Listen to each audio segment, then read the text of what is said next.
One of the most powerful stories of early Christian history is that of Perpetua and Felicitas, two defiant Christian women who refused to bow to the authority of Rome, and in 203 AD were brutally executed by being thrown to the beasts in the arena. And when the beasts didn't do the job, were killed by the sword.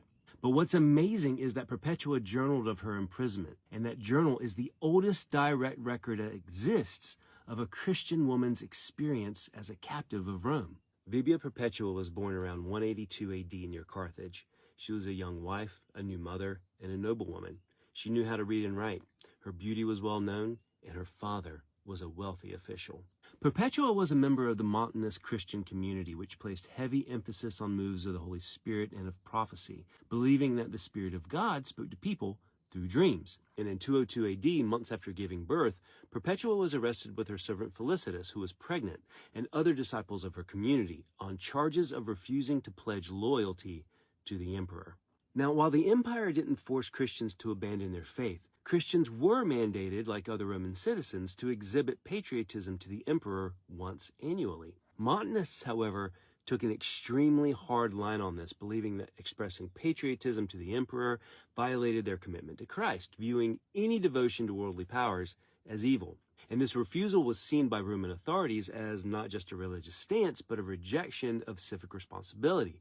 Being a Christian wasn't illegal, but not honoring the emperor as a god was atheism, which in some Roman territories was punishable by death. But Perpetua and Felicitas would not bow. And we have Perpetua's writings recounting conversations with her father about her faith as he begged her to recant while she was in prison.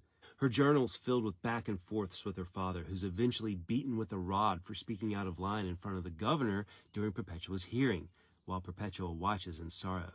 Hilarianus, the governor's representative, said, "Have pity on your father's gray head. Have pity on your infant son. Offer the sacrifice for the welfare of the emperor." "I will not," I retorted. "Are you a Christian?" said Hilarianus. And I said, "Yes, I am." And with that, she and the others with her were sentenced to death. Felicitas, too, was offered the chance to renounce her faith, but with one hand on her pregnant belly and the other clasping Perpetua's, she refused. In prison, Perpetua journaled of her pain at being separated from her newborn. But prison guards were bribed so that Perpetua could feed her young son, relieving her agony. Yet soon after, Perpetua and Felicitas began to pray with two intentions: for Perpetua's baby to be weaned, and for Felicitas to deliver her child prematurely. This was so they could face their fate at the same time, as legal restrictions prevented pregnant women from being placed into the arena. And soon their prayers were answered. Felicitas delivered her child a month early, a baby girl, and that girl was given to another woman so she would not die in prison. And with their prayers fulfilled, Perpetua and Felicitas were ready to face the arena, side by side. As a Montanist, Perpetua was renowned for her prophetic dreams and visions, some of which she journaled in deep detail. And these writings can be found online, and they are amazing, showing the revelations of a woman who's accepted her fate, but knows there's more in store in eternity.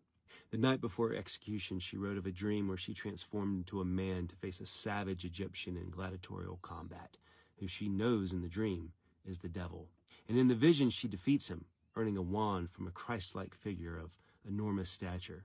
And she interpreted her dream with a profound sense of destiny. Though she knew her fate was to perish in the arena, she would die as a victor. The Acts of the Christian Martyrs details what happened that day in the arena, and I can't explain too much due to the filter, but I can say that the standard practice was to strip offenders naked before being thrown to the beasts. But when stripping the young mothers, the crowd reacted angrily, demanding the two women be covered before their execution. And after being scourged and whipped, they were left to face the beasts of the arena, which included a bear, a leopard, a boar, and a mad heifer. But after being savaged by the animals, the job wasn't done. So a young, inexperienced gladiator was sent to slit the throats of the dying, one of which was the defiant Perpetua. His first strike hit bone, and Perpetua screamed in agony, causing the gladiator to shake with fear. So to help him, for the second strike, Perpetua guided his sword to her throat by her own hand. Man.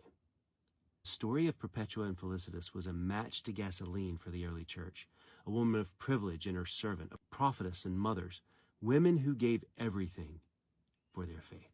Their story became a rallying cry of rejecting security, money, and status for the Lord. Their story, a story of rejection of social norms and power structures, left a huge mark on the early church. Augustine himself wrote 4 sermons about them, and in Carthage a basilica was erected over the tomb of the martyrs, where inscriptions have been found bearing the names Perpetua and Felicitas. They're honored as saints in the Eastern Orthodox and Roman Catholic faith, and are honored in the Lutheran, Episcopal, and Anglican traditions, and hold a place in the Book of Common Prayer. Yet nowadays, very few in the West know their names.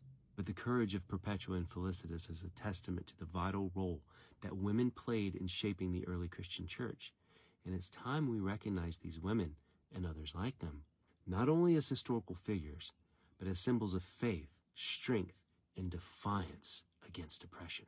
So if you want to learn more about these women and others like them, this month I'm continuing free access to my 3-hour workshop, Called by God, Women Leaders of the Early Christian Faith, delving into the lives of the early Christian women who turned the known world order upside down through the love and power of Jesus Christ. Because contrary to popular belief, early Christian women were anything but silent. They were dynamic leaders who transformed the world. To join, just go right here, and it'll take you right there. God bless.